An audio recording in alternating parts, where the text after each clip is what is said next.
Welcome back to the continuation of the 4-3 defense. I'm Coach Peters with All About the Basics. Now, before I continue to go on, I need you to do something for me. Make sure that you like and subscribe and hit the bell notification so that you can be notified anytime any new material comes out on the channel. So let's get into today. So now they're in an empty formation. How does that change? Now, as you can see, the defense just shifted a little bit. So let's drop the offense on the field so you can see what goes on.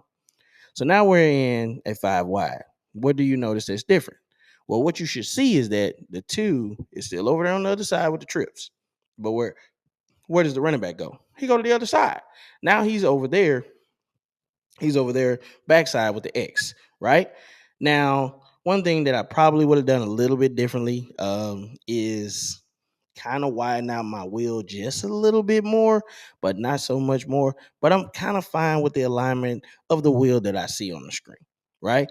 Because traditionally they do still like to attack, right? They do still like to attack that front side more than they do like to attack that back side.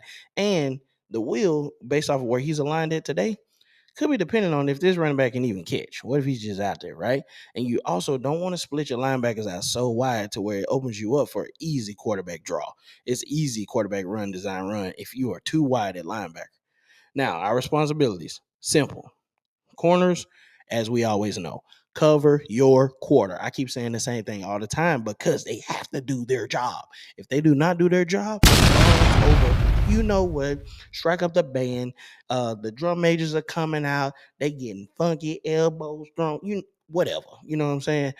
Do your job. And then next up, same for my linebackers, right? Got to do our job, right? So, Sam linebacker still splitting the two, curl the flats. Mike got deep middle, backside. He's got hook to curl. He might be inept to get out of there a little bit faster, depending on how the quarterback drops back and what the offensive line wants to do. On the back end, we still covering the back end quarters coverage. Very important for us to do our job. The most important thing versus an empty alignment for an offensive formation with the defense is to understand the personnel that's on the field and what it is, their tendencies and what they do. If I'm sitting in this situation and I see these guys on the field, it depends on what they do. Like if that three goes out there and he's more of a decoy to set up a tunnel screen, yeah, I don't have to shade that far out there. I still got my DN who's going to set the edge. And if he does his job, he's going to run himself right into that part of the tunnel screen, right? Or if I'm out here and I understand that they have a running quarterback who's very dynamic, I'm not going to split my linebacker so wide so I can open myself up for an audible and a quick look for them to go ahead and attack that on me. It's very important for you to understand that. See, when you're a defensive guy, you have to line up the offense to beat you, to understand like where your weaknesses are and to teach that within the kids so they understand the weaknesses when they're on the field. That's how coach and player work together. It's very important in that sense, in that situation.